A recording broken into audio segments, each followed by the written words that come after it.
Welcome to Follow the Money. I'm Raine Musñgi. Join us as we explore the tools and insights you need to jumpstart your financial journey.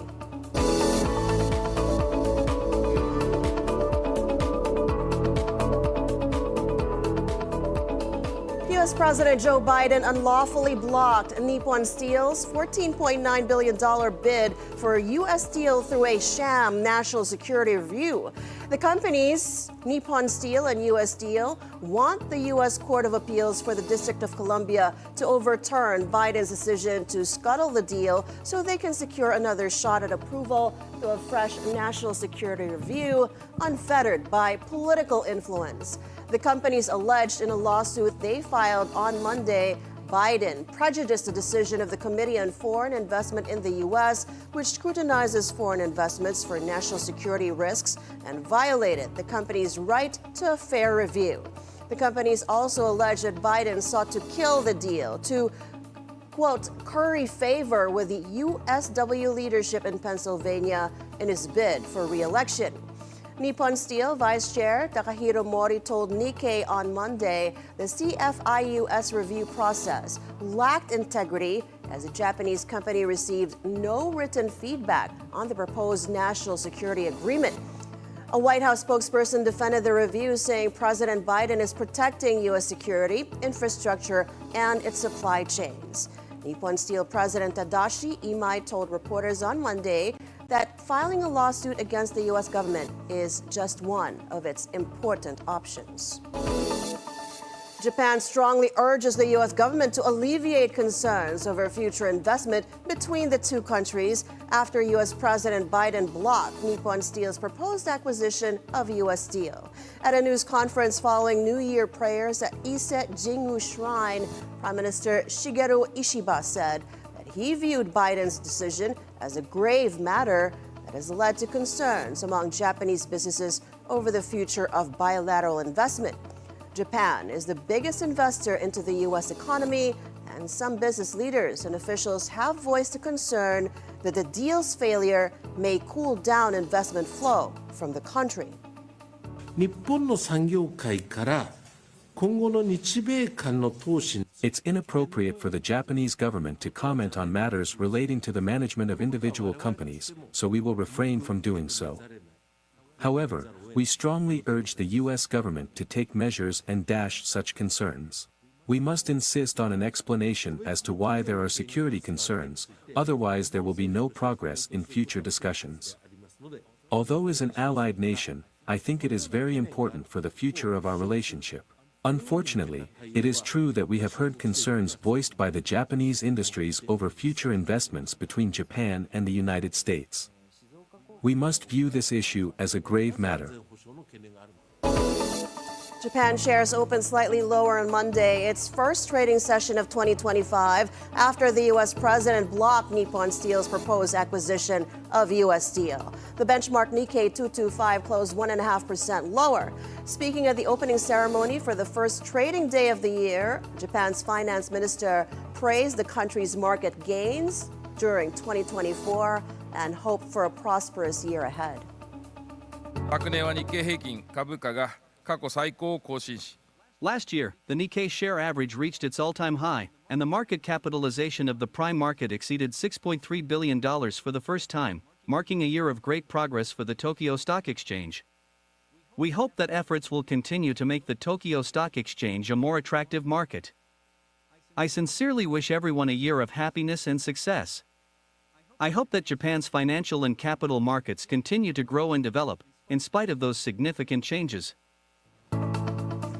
The Nikkei 225 higher this morning by 2%. The Japanese yen also stronger against the U.S. dollar by 0.5%.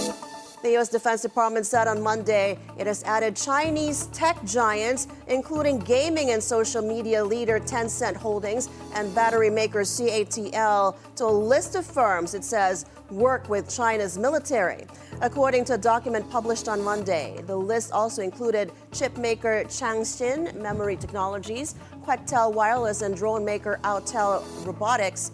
the annually updated list of Chinese military companies formerly mandated under U.S. law as the Section 1260H list designated 134 companies. U.S.-traded shares of Tencent, which is also the parent of Chinese instant messaging app WeChat, fell 8% in over-the-counter trading. Tencent said in a statement that its inclusion on the list was clearly a mistake. CATL and Quectel also called the designation a mistake, saying it is not engaged in any military-related activities. Ford Motor is building a battery plant in Michigan and plans to license CATL technology to produce low-cost lithium-ion batteries at the facility, a move that has sparked concerns by some lawmakers. Ford shares closed higher by 0.3% Monday. Two previously listed companies, drone maker DJI and LiDAR maker Hesai Technology, both sued the Pentagon last year over their previous designations, but remained on the updated list. The Pentagon also removed 6 companies it said no longer met the requirements for the designation, including AI firm Beijing MEGV Technology, China Railway Construction Corporation, China State Construction Group, and China Telecommunications Corporation. Amid strained relations between the world's 2 biggest economies, the updated list is one of numerous actions taken by Washington in recent years to highlight and restrict Chinese companies it says pose security risks. Craig Singleton, China expert of Foundation for Defense of Democracy, said the addition showed it was reckless for American firms to conduct business with a growing swath of Chinese corporations. Well, U.S. President-elect Donald Trump on Monday denied a newspaper report that said his aides were exploring tariff plans that would only cover critical imports. Trump's comment deepened uncertainty among business leaders about future U.S. trade policies and failed to move the markets. Trump responded on his Truth Social platform after the Washington Post cited 3 sources saying that Trump aides were exploring a narrower approach to tariffs focused on certain critical sectors. Washington Post had also reported that Trump aides were exploring tariff plans that would be applied to every country, but only cover certain sectors deemed critical to national or economic security. The move would have represented a marked shift from promises Trump made during the 2024 presidential campaign. The Canadian dollar advanced after Canadian Prime Minister Justin Trudeau announced his resignation as head of the Liberal Party, triggering a contest to replace him as leader. The so-called loonie rose as much as 1.2% to Canadian dollar 142 to the dollar Monday morning, aided by a weaker U.S. currency. Those gains softened later in the session and ended the day flat as Trudeau addressed the media during a speech in Ottawa. I intend to resign as party leader, as Prime Minister, after the party selects its next leader through a robust, nationwide, competitive process. Last night, I asked the President of the Liberal Party to begin that process. This country deserves a real choice in the next election, and it has become clear to me that if I'm having to fight internal battles, I cannot be the best option in that election. If I have one regret, particularly as we approach this election, well, there are probably many regrets that I will think of, but I do wish that we'd been able to change the way we elect our governments in this country so that people could simply choose a second choice or a third choice on the same ballot, so that parties would spend more time trying to be people's second or third choices, and people would have been looking for things they have in common instead of trying to polarize and divide Canadians against each other. I think in this time, figuring out how to pull together and find common ground remains something that is really important for democracies, but I could not change unilaterally without support of other parties our electoral system. That wouldn't have been responsible. After 9 years in office, the 53-year-old will stay on in his post until a party chooses a replacement. under heavy pressure from Liberal legislators to quit, amid polls showing the party will be crushed at the next election. Trudeau said that Parliament would be suspended until March 24th. He took office in November 2015 and won re-election twice, becoming one of Canada's longest-serving prime ministers. But his popularity started dipping 2 years ago amid public anger over high prices and a housing shortage, and his fortunes never recovered. Justin Trudeau had become very unpopular as a prime minister for all sorts of reasons. One reason is just his government is approaching the 10-year mark, and it's actually at the 9-year mark. And that's when people start to get tired of the government. They do want to see a change. But on top of that, it was felt that he wasn't sensitive to concerns that the average person felt. So the cost of food, inflation, the cost of gas, the problems with the border, crime going up in cities. Former Governor of the Bank of Canada and Bank of England, Mark Carney, says he's considering entering the race to replace Justin Trudeau as Canada's Prime Minister. Carney says he's encouraged by support from Canada's Liberal lawmakers. Tech innovators from around the world descended on Las Vegas Sunday to show off and try out the latest gadgets and innovations ahead of CES 2025. From AI-powered companion robots to immersive VR and the latest in health tech, the CES trade show is one of the largest gatherings of manufacturers. CES 2025, formerly known as the Consumer Electronics Show, runs January 7 to the 10th and is used to debut products ranging from new automotive technology to quirky gadgets, as well as showing new ways to use artificial intelligence. Now, while AI will still be the buzzword on the show floor, the issue on tariffs will be top of mind in policy sessions, press conferences, and on the sidelines.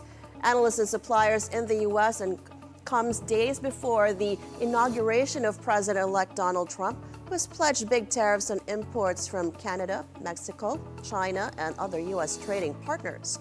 This has sparked concerns about spiraling costs for businesses as well as consumers. Now, analysts say companies may be asked about changing suppliers and moving production to the U.S. to mitigate supply chain disruptions. Those are moves that take time and are expensive. It will not be positive for innovation. Innovation in the world will be better off if the best people in the world can be allowed to create products and trade with each other. It's a fundamental rule of economics, which virtually every economist accepts that tariffs are bad, and that the world trading system gives everyone in the world a rise up. The U.S. benefits from that more than any other country because our farmers are exporting, our creative community is exporting, but to the extent that we're creating barriers, electronic and physical barriers around our nation, that hurts American citizens, it hurts American companies, it hurts the American stock market, it hurts the retirement plans, the 401ks, the IRAs, and I know President Trump cares about all of that. So while tariffs are a negotiating tool for him, and we'll have some difficult, even terrorizing moments for the business community and American consumers, I think ultimately President Trump will do the right thing. Business and economy headlines from here at home in a moment. Stay on BNC and follow the money.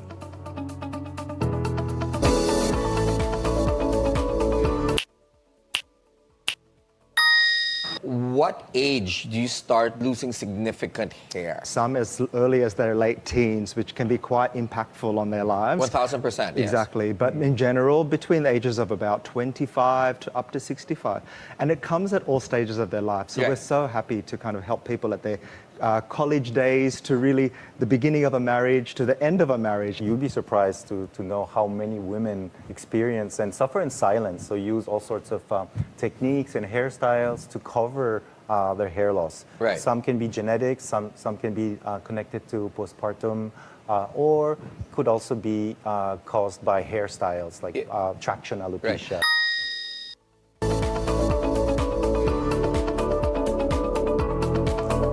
Welcome back to Follow the Money. The Philippine inflation rate accelerates to 2.9% in December. The Philippine Statistics Authority reports The December inflation surpassed the 2.5% recorded in November, as well as analysts' expectation of an average of 2.7%, but it's lower than 3.9% in December last year.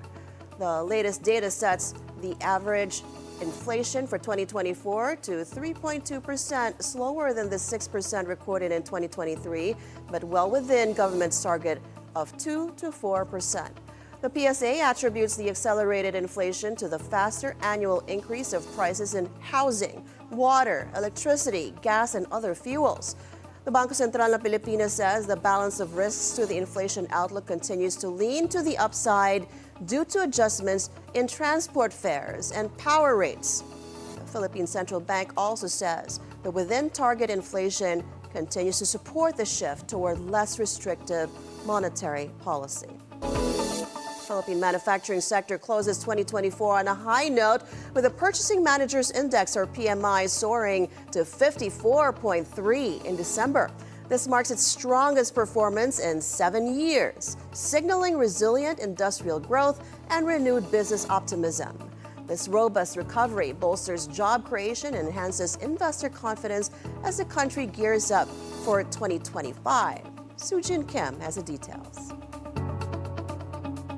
The Philippine manufacturing sector ended 2024 with the strongest growth since 2017, recording a PMI score of 54.3 in December, indicating sustained growth for 16 consecutive months. Increased demand from both local and global markets drove higher production and new orders. For the first time in 5 months, export orders also picked up, signaling a recovery in international trade. According to Trade Undersecretary Seferino Rodolfo, government support for infrastructure and ease of doing business were key factors. Companies also increased purchasing activity, reaching the highest level in nearly 2 years. Despite higher production, there was a marginal decline in employment levels due to production efficiency. S&P also noted lower raw material and supplier costs, keeping product prices affordable. Very important would be yung infrastructure and spending program, and then yung the government's ability to tame the inflation that drove consumer confidence and then drove consumer spending. Yung mga government initiatives, yung mga Build Better More sa infrastructure natin is a constant in terms of the administration's policies. Yung Create More, we will still be seeing the full impact of Create More. In fact, I would say that towards the last quarter of the year. Looking ahead, this year, Undersecretary Rodolfo sees further expansion in the manufacturing industry, driven by Create More, the Philippine-South Korea Free Trade Agreement, and the shift to renewable energy. You will see that there are some technologies in the renewable energy sphere. Yung technologies are already mature and the supply chain is already mature. Then, another driver for 2025 would be yung ating mining and mineral processing. And then, dire-diretso na yun all the way to the downstream industries. Sujin Kim, Bilyonaryo News Channel. The Mahara Investment Corporation, or MIC, sets its sights on the energy sector for its first investment in early 2025. According to MIC President and CEO Rafael Consing Jr., the corporation is also evaluating investments in food, security, healthcare, and mining. These mark the first projects of the MIC since President Marcos signed the Mahara Investment Act into law in July 2023. The Development Bank of the Philippines and Land Bank contributed a combined 75 billion pesos as seed capital for the fund. This initiative aims to drive strategic national investments, supporting critical sectors to boost economic growth and development. Global Ferro-Nickel Incorporator, FNI, hits back at former Congressman Argel Joseph Cabatbat over citizenship allegations against its chairman. Cabatbat claims that FNI chairman Joseph C. fabricated his Filipino citizenship through a late birth registration. FNI strongly denies the allegations, calling them groundless, recycled, and politically motivated. The company emphasizes that the matter was already addressed and resolved by government agencies, which ruled in C's favor. FNI reaffirms its commitment to defending its leadership against what it labels as baseless attacks. Back in the U.S., President Joe Biden announces a landmark executive order to permanently ban future offshore oil and gas development in parts of the Atlantic and Pacific Oceans. The order protects 625 million acres of U.S. ocean, blocking new drilling leases across the entire East Coast, the eastern Gulf of Mexico, and parts of Alaska's northern Bering Sea. Biden's decision relies on the 1953 Outer Continental Shelf Lands Act, which requires congressional approval to revoke such actions. President-elect Donald Trump has already stated his intention to reverse that ban, but he will need congressional support to overturn Biden's move. The decision marks a crucial shift toward environmental conservation, pressuring the fossil fuel industry while accelerating global investment in renewable energy sources. New York City begins to implement a so-called congestion pricing toll for motorists entering the center of Manhattan. Under the policy, drivers will have to pay $9 to access the busiest part of the city during peak hours. A first of its kind in the U.S., the toll aims to reduce gridlock in the densely packed area and raise funds to improve the city's public transit system. The program survived multiple lawsuits aimed at blocking it. If you do drive, if you have to drive, we want you to spend less time stuck in traffic. Your time is worth real money, and that's why the business community has supported this so much, because time wasted in traffic is a huge drag on our economy. So we want to see speeds pick up, especially for buses now moving at under 5 miles an hour in Midtown. Buses are slower than walking in much of Midtown. We want to see if that can be improved. We want to make sure that emergency response times, fire trucks, police cars, and most of all ambulances can get where they're going faster. Those times have been going up every year because of traffic. As the Chinese New Year approaches, the annual festive shopping season has been in full swing across China, with decorative items ranging from zodiac-inspired red envelopes to traditional handicraft enjoying a surge in popularity. In Yiwu, Zhejiang province, the most sought-after items are the iconic red envelopes, an essential part of traditions that Spring Festival and the start of the Chinese New Year, which symbolizes good fortune and blessings. In another wholesale market complex, nearly 150,000 varieties of goods from over 100 other countries and regions are for sale, many at steep discounts. At a local workshop, artisans are busy handcrafting these charming toy tigers. The production of these cloth tigers is a time-honored technique, part of Pingdingshan's intangible cultural heritage. The finished product is not only adorable, but also carries with it the artisan's wishes for a prosperous year ahead. We start at 8:30 in the morning, but we can only make 6 or 7 tigers a day. Since everything is handmade, the process is complex, but we ensure that every tiger is well crafted.